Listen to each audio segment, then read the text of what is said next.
In the shadowed forests of 16th century Germany, where folklore, faith, and the occult blended into one another seamlessly, power could be found in objects.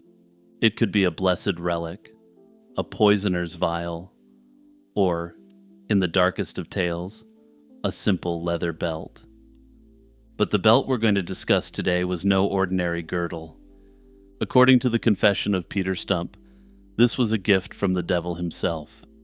This was an infernal artifact that, when clasped around the waist, could peel back the skin of a man to reveal the monster beneath. This object is the key to understanding one of history's most terrifying werewolf trials, a story not just of a brutal serial predator, but of black magic and a pact with the Dark Lord himself. The tale begins not with a bite from a wolf or a curse from a witch, but with a choice. At the tender age of 12, Stump claimed he had already turned his back on God, dedicating himself to the study of sorcery, the occult, and all forms of dark arts. It was then, he alleged, that the devil appeared to him, promising to fulfill all his worldly lusts and desires in exchange for his immortal soul. The deal was struck, and the magical girdle was bestowed, granting him the power to become a wolf whenever he wished. This focus on a demonic pact and a magical tool is crucial. It immediately places Stump's case within the specific legal and theological framework of witchcraft. It was an era when everyone from peasants to emperors and popes were obsessed with the mechanics of harmful magic, or maleficium. The use of an instrument like a belt was also a feature often associated with male witchcraft, distinguishing it from the charms more commonly attributed to female witches. By confessing to this specific origin for his powers, Stump was a heretic, a sorcerer, and a willing partner of Satan all in one. His story unfolded in the Electorate of Cologne, a German territory scarred by religious conflicts, plague, and famine. This was a world where the devil felt like a tangible, everyday presence, and accusations of sorcery were terrifyingly common. To his neighbors in the town of Bedburg, Peter Stump, whose name appears in historical records with various spellings like Stub or Stumpf, was a man of substance. He was a wealthy and respected farmer, a widower with 2 children, and, importantly, he was likely a Protestant. This public persona of a prosperous family man stood in stark contrast to the secret life he would later confess to. If his confessions are to be believed, he lived a life of unimaginable savagery that allegedly spanned a quarter of a century. His story cannot be separated from the violent and paranoid world he inhabited. The Electorate of Cologne had just endured a conflict fought between 1583 and 1588 over religious control, with the Catholic faction coming out on top. This was the era of confessionalization, a period when one's particular take on the Christian faith, Catholic or Protestant, became a defining identity. Notably, the Archbishop of Cologne was one of the most important and influential people in the Catholic world, and unlike the Pope, was on the literal battle lines of the Reformation. And when I say literal here, I mean that the Archbishop very literally went to the front lines, where his cannons and mercenary armies crushed his enemies. In the conflict's aftermath, a fervent Catholic counter-reformation was underway, creating a climate of intense anxiety and suspicion, a perfect breeding ground for scapegoating. It was in this tense environment that a series of horrific crimes had terrorized the countryside for 25 years. Someone was out there preying on young people and defenseless women, and everyone believed that these attacks had a supernatural element to them. The confession attributed to Stump is a litany of horrors that seem to confirm the community's deepest fears. He admitted to slaying and consuming 16 people over this time period, including pregnant women. In fact, according to his confession, pregnant women were his favorite target because he could score 2 victories for Satan in one. To compound his monstrosity, He also confessed to committing indecent acts with his adult daughter, as well as a distant female relative. But there was more, and he admitted that he had even consumed his own son as the result of a direct command from the devil himself. Stump admitted that he had become the ultimate agent of chaos, devouring his own lineage to threaten the divine order of God and for the glorification of the armies of darkness. However, it's impossible to analyze Peter Stump's confession without first acknowledging the brutal reality of how it was obtained. His detailed account of diabolical pacts and bloody transformations wasn't given freely. It came only after he was stretched on the rack and threatened with even greater torments. In the legal system of the 16th century, in the Holy Roman Empire, this wasn't an illicit act of cruelty, but a sanctioned tool of interrogation, especially for someone accused of witchcraft. For a normal crime, which didn't threaten the natural order, such interrogation was actually highly illegal, though it still did happen. For exceptional crimes like witchcraft, though, all normal legal limits to obtaining a confession were removed. This meant the authorities and witch hunters could literally do anything whatsoever to a suspected witch to secure a confession. From their perspective, an honest Christian person would simply be given the power to endure the pain by God. And to clear up a common misconception, this didn't mean that the authorities didn't expect the innocent not to perish during the process. It meant that the individual's soul would be given divine strength not to confess under extreme duress, even if their mortal body failed them. These interrogations were solely meant to secure a confession, which was called the Queen of Evidence at the time, since it was believed that no one would falsely confess to a serious crime. A chilling contemporary parallel to Stump's confession can be found in the case of Johannes Junius, the burgomaster of Bamberg, who was executed for witchcraft in 1628. In a secret letter smuggled from his cell, Junius described how, under excruciating pain, he was forced to invent something about witchcraft.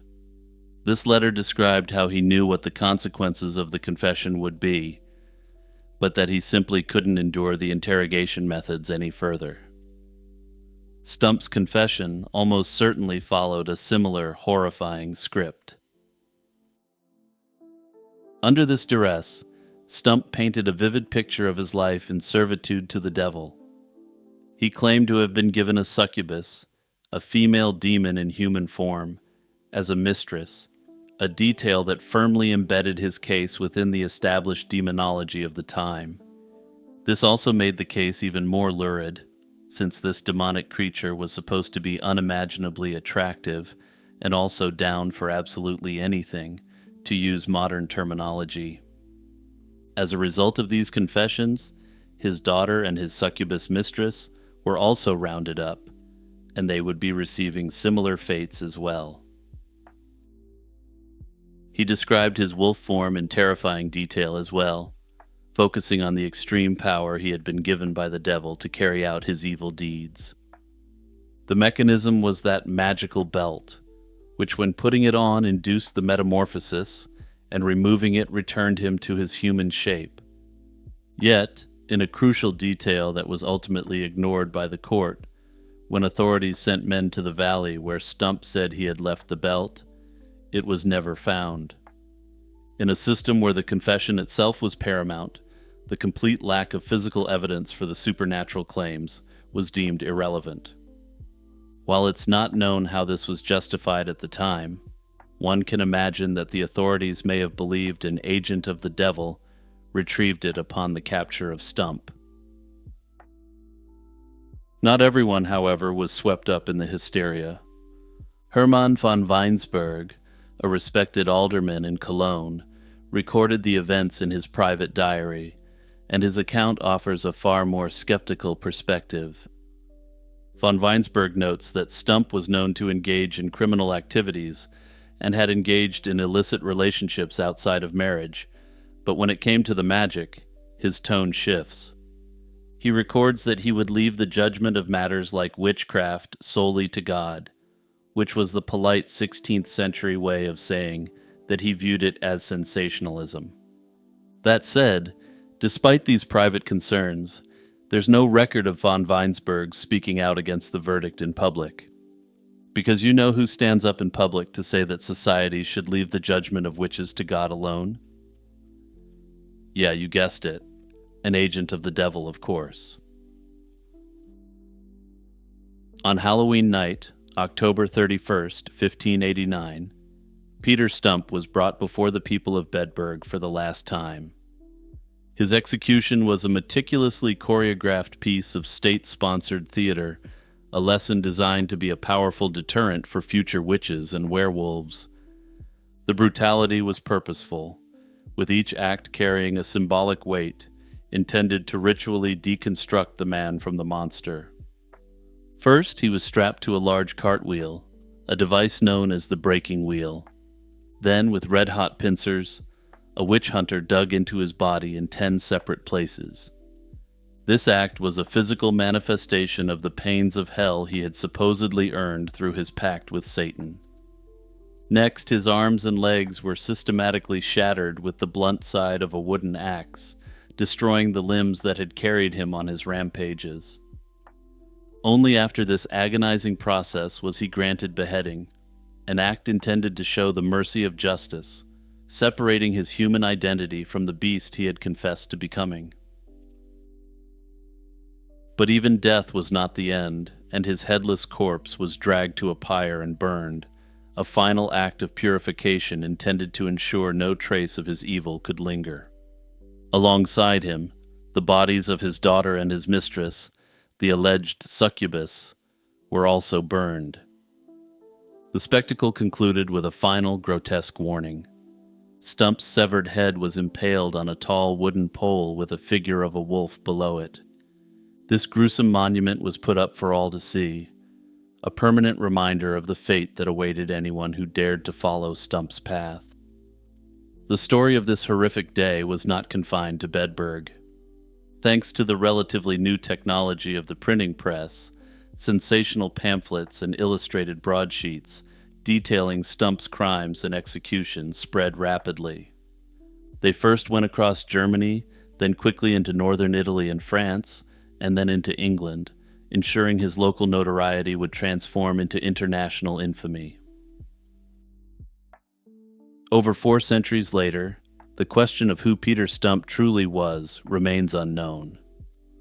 In a world without the language of psychopathy, the devil and the werewolf provided a ready-made explanation for acts of inhuman violence that otherwise defied comprehension.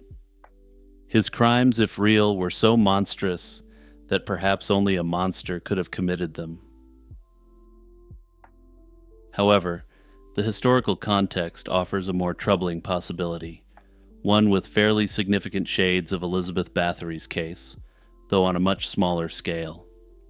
Stump was a wealthy Protestant farmer in a Catholic territory, still reeling from a religious conflict, a place where authorities were eager to reassert control. He was, in many ways, the perfect scapegoat. His brutal public destruction served as a powerful piece of propaganda, a warning to any who might challenge the re-established Catholic order. His trial could have been a politically motivated act, a werewolf hunt designed to eliminate a person of the wrong faith. Ultimately, regardless of his guilt or innocence in any of his actual crimes, the confession that sealed his fate is fundamentally unreliable. It was born of extreme suffering and agony, a narrative almost certainly shaped by the beliefs of his interrogators and his own desperate human need to make the pain stop. Hey everyone, it's Jimmy, just reminding you to share this video with your friends and family and hit the hype button to help my channel grow. Also, don't forget to check out the video podcast, Lazy Chill History, by clicking the link in the description. I'll also pin that link to the comments section as well to make it even easier, so when you go over there, don't forget to follow as well.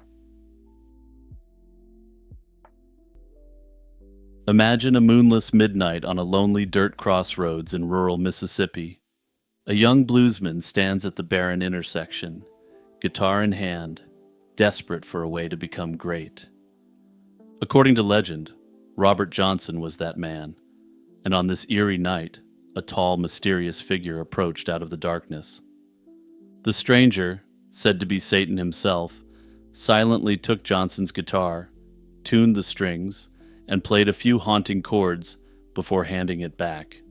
In that fateful moment, the story goes, Robert Johnson struck a deal with the devil, exchanging his very soul for otherworldly musical talent.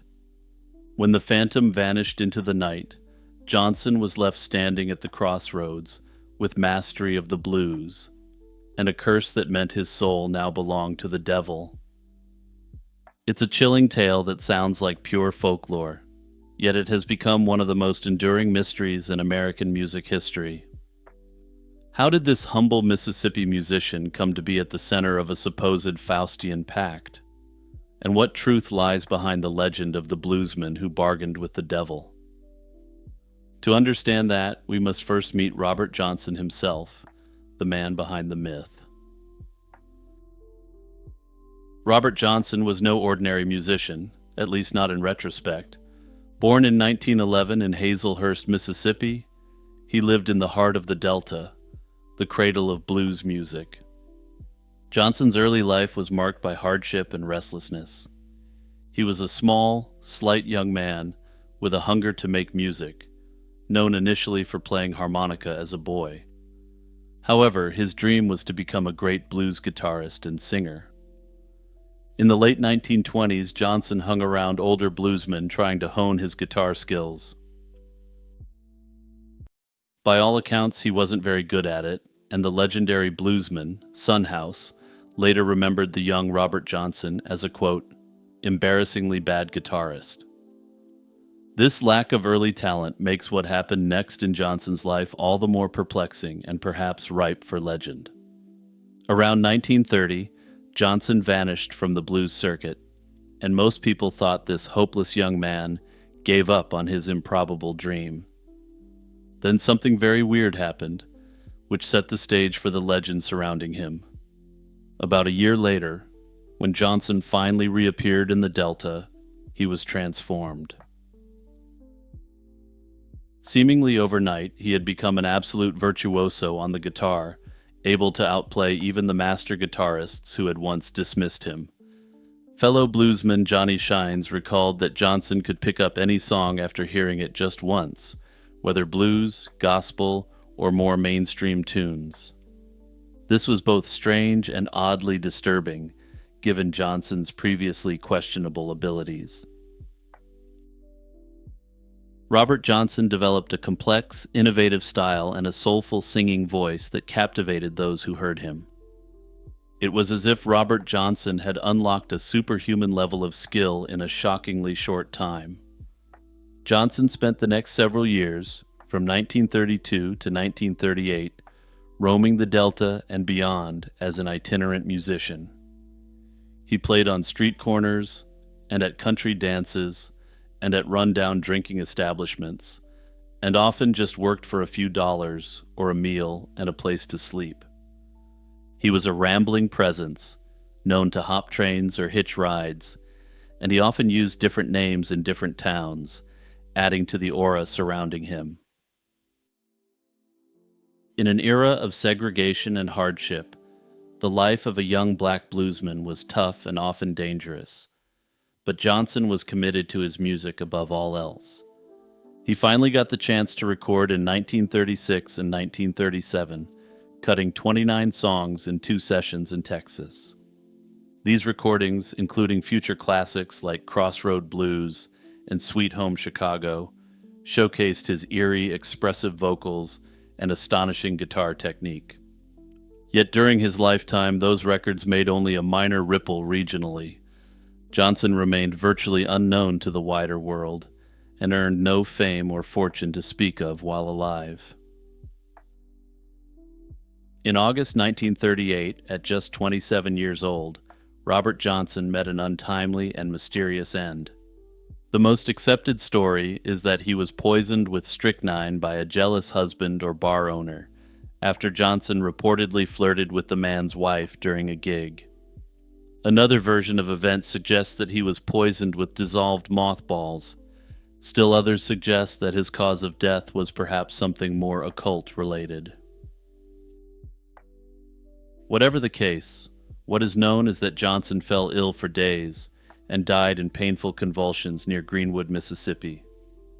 Unfortunately, his death certificate doesn't provide further insight into his cause of death, though one researcher was allegedly able to get a confession out of the poisoner. However, this confession was obtained on the condition that the researcher never publish the man's name. In the end, Johnson was buried in an unmarked grave, his passing barely noticed at the time. That could have been the end of what was, until then, his obscure story. But in death, Robert Johnson's music found new life. Long after he was gone, his records were rediscovered and hailed as masterpieces, influencing icons like Eric Clapton, Keith Richards, and Bob Dylan. By the 1960s, despite being unknown in life, Johnson was being hailed as the king of the Delta blues and was a near-mythic figure of American music lore. Central to that growing legend was the tale of the deal with the devil at the crossroads, a story that tried to explain how Robert Johnson became so extraordinary seemingly overnight.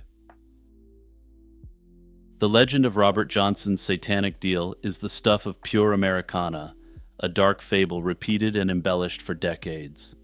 In the popular version of the story, young Johnson's burning desire to be the greatest blues guitarist led him to a midnight rendezvous at a crossroads.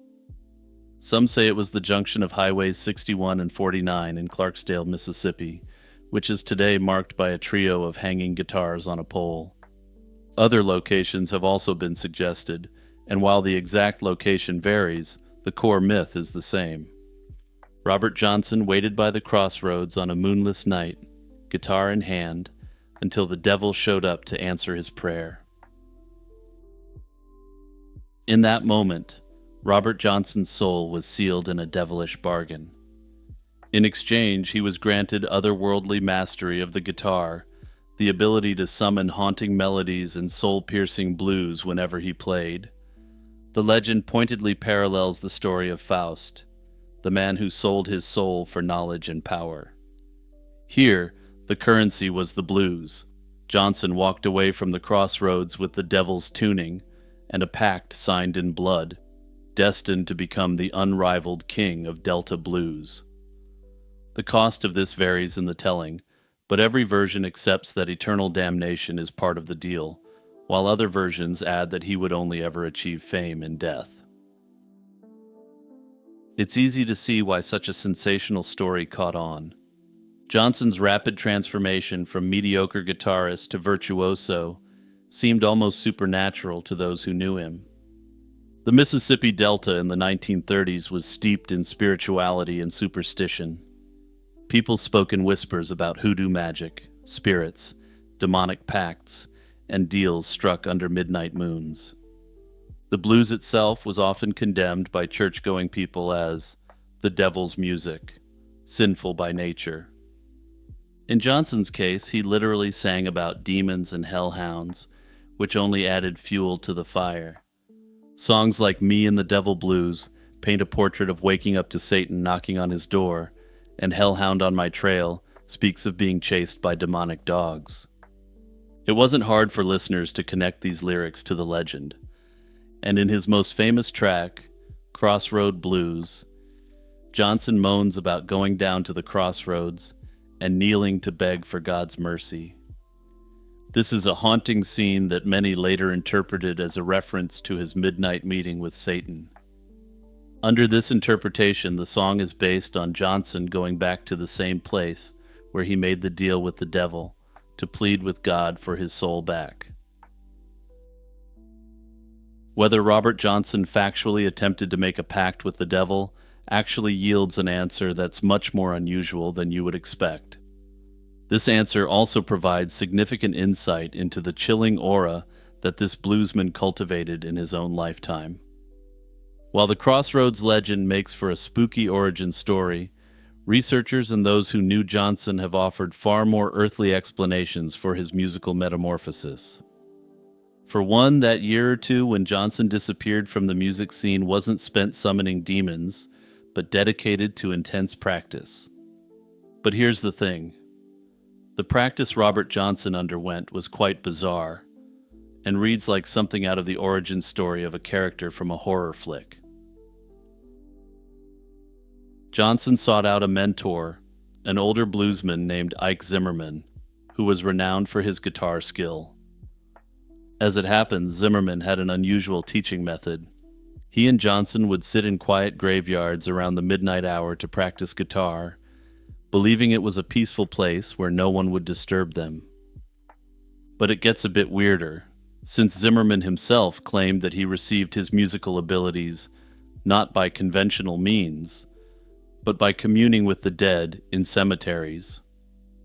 Some have interpreted this unusual method of practicing guitar as being an occult ritual, and as providing some verification for the legend surrounding Johnson. Another key to the puzzle lies in a little bit of folklore crossover that happened due to another contemporary blues musician with a similar name making some sensational claims. It turns out the story of a blues player selling his soul at a crossroads didn't originally belong to Robert Johnson at all.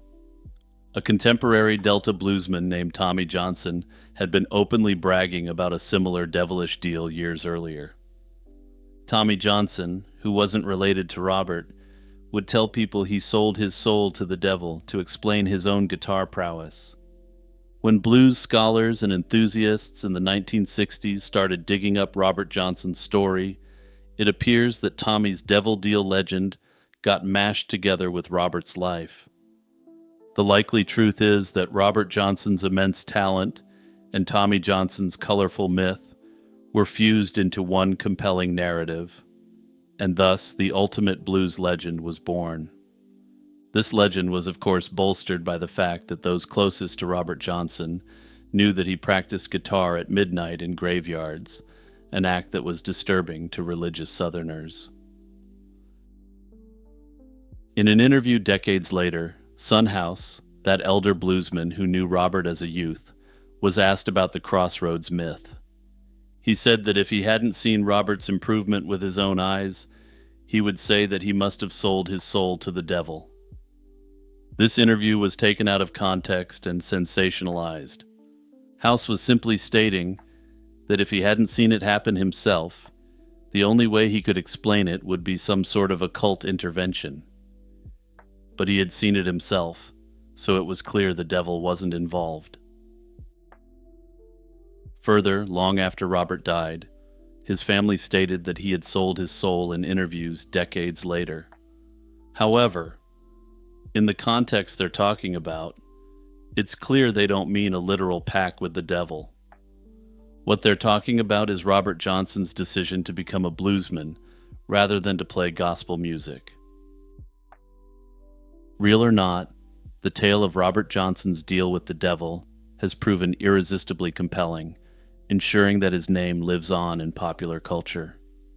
In the decades after his passing, as his music reached new audiences, the Crossroads story went viral along with his music. Johnson's posthumous fame itself added credibility to the myth. Here was a man who died penniless and unknown, yet by the 1960s he was being lauded as the greatest Delta bluesman ever, with record sales climbing worldwide. To the superstitious, it almost felt as if Robert Johnson got his true reward only after death. Bachelor's Grove lies in a secluded patch of Rubio Woods, a forest preserve just outside Chicago. This cemetery has become notorious for its connection to famous hauntings, and unlike many other famously haunted places, there's photographic evidence of one of the ghosts here. Established in the mid-19th century, this tiny burial ground once served a thriving pioneer settlement. Early homesteaders began burying their dead here in the 1830s and 1840s. The origin of its name is hotly debated. One of the most popular stories says it comes from a group of unmarried men who settled the area. This is the sort of background that adds to the lonely mystique of this isolated cemetery, and unsurprisingly, this is the lore that most people seem to prefer. Local historians, on the other hand, point out that it may have been named after the Batchelder family who lived nearby. Either way, by the 1840s the locale was known as Bachelor's Grove, and over the next decades it became the final resting place for dozens of local settlers. The first recorded burial dates to 1838, and interments continued into the early 20th century. As transportation routes shifted, the once busy settlement dwindled. A new railroad built in the 1850s bypassed Bachelor's Grove, luring residents and businesses to larger towns with train service. Some families even relocated their loved ones' remains to cemeteries nearer to those growing towns. By the mid-1900s, Bachelor's Grove Cemetery had fallen into severe decline, and the last official burial took place in 1989, and afterwards the site was largely abandoned. With no regular caretakers, the graveyard became overgrown and neglected. Isolated in the woods, it drew the attention of local youth as a hidden hangout spot for late-night parties away from watchful eyes. Unfortunately, this also meant vandalism. Tombstones were toppled, defaced, and even stolen over the years. Broken grave markers found their way into the adjacent pond, and nearby police stations accumulated recovered headstones. Such desecration set an eerie stage, a once serene pioneer graveyard now scarred by graffiti and damage, shrouded in tall weeds and silence. It's in this atmosphere that the legends began to take root. Local lore suggests that by the 1950s, strange tales were already circulating about Bachelor's Grove.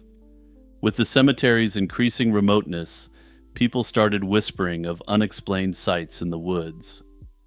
In fact, authorities noted that as vandalism and teenage mischief peaked, so did reports of paranormal activity. The cemetery gained a haunted reputation, magnified by word of mouth and a spooky ambiance of rustling leaves and broken monuments. According to the lore, some of the cemetery's own caretakers may have inadvertently fueled the myth. One former worker, tired of trespassers, would hide in the dark and fire a shotgun in the air to scare off intruders. It's easy to imagine how terrified teenagers, fleeing through shadowy woods, might later swear they encountered something otherworldly. Though in my view, an angry gravekeeper blasting a shotgun into the air late at night is a lot scarier than a ghost. By the 1970s, Bachelor's Grove had become famous among ghost hunters and curiosity seekers as one of the most haunted places in America. More than 100 different paranormal incidents have since been documented, a staggering number for a 1-acre graveyard. Over the decades, Bachelor's Grove Cemetery has become a hotbed of ghostly lore. Among the most enduring legends is the Phantom Farmhouse. Visitors have reported seeing an old-fashioned farmhouse glowing in the distance between the trees. The apparition is often described as a white 2-story house with a porch light appearing at night where no house truly stands. Startled witnesses say as they try to approach, the building shrinks or fades, ultimately vanishing when they get too close.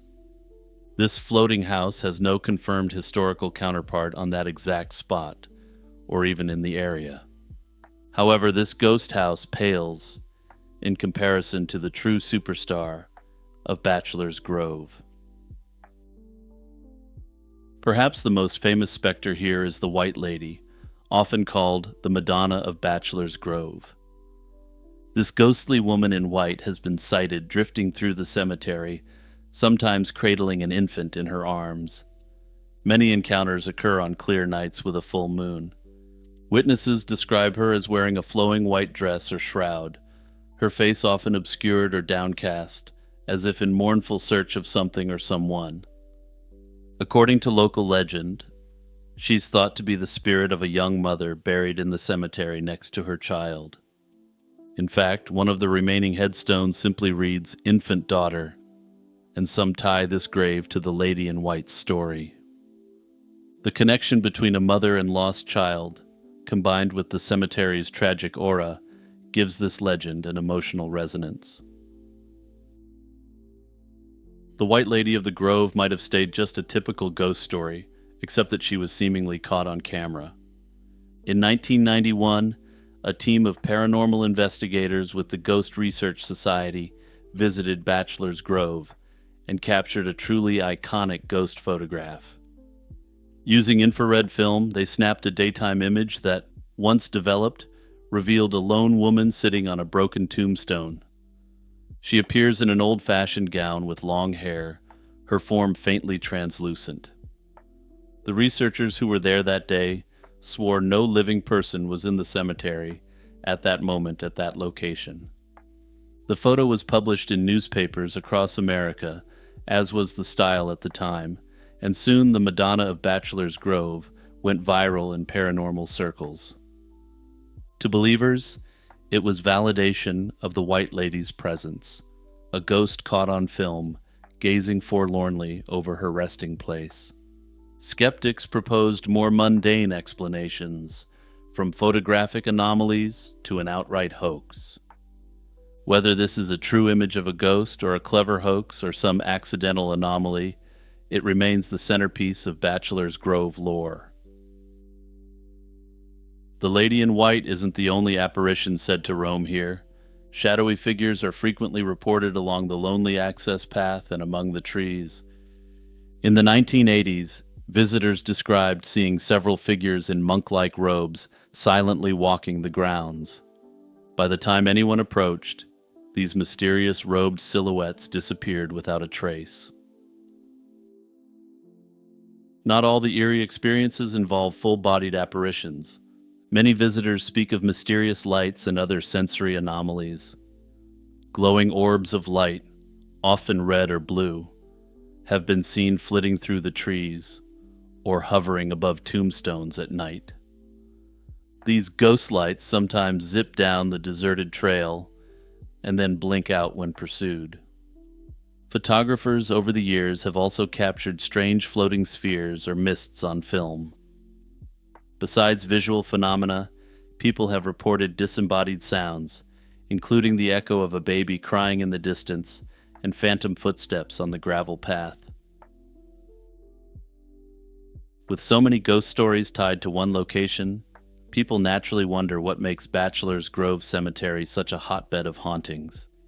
Everyone from paranormal investigators to hardcore skeptics have offered a range of theories.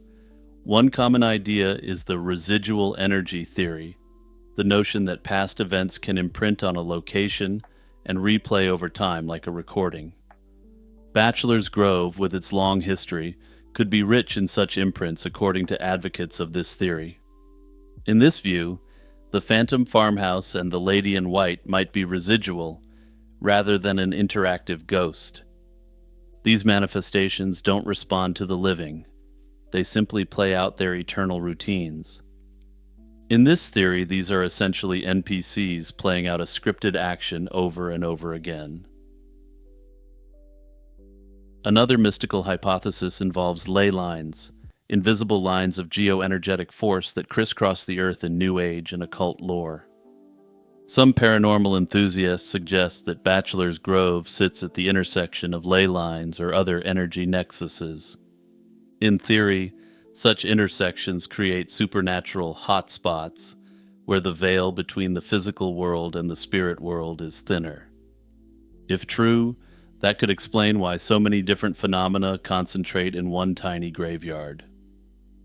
It could also explain why every graveyard doesn't exhibit similar phenomenon. Of course, ley lines are not scientifically recognized, and this idea is more spiritual than factual.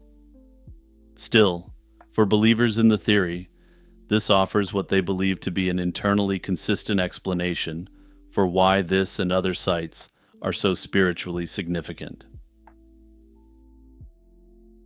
Meanwhile, Skeptical investigators offer down-to-earth explanations for nearly every legend.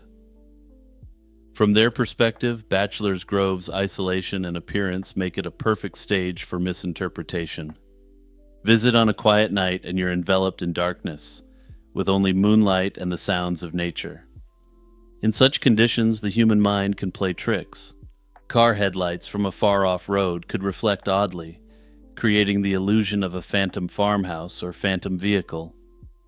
The swampy pond can emit swamp gas that glows bluish and could be mistaken for something supernatural. Likewise, gnarled tree stumps through the mist may resemble figures in robes.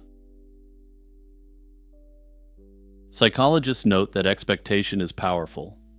If you expect to see a ghost, you are more likely to interpret a rustling branch as a specter. Bachelor's Grove has an international reputation now, and anyone walking in has already heard it's haunted. In fact, there's literally no reason to ever end up in this location unless you're going out there to see what the big deal is about this haunted cemetery. To skeptics, it's no surprise people report exactly the things they've been primed to see. To them, this is simply the power of suggestion at work in a spooky setting. Whether the Bachelor's Grove cemetery hauntings are something supernatural or much more mundane, will continue to remain a fascinating unsolved mystery.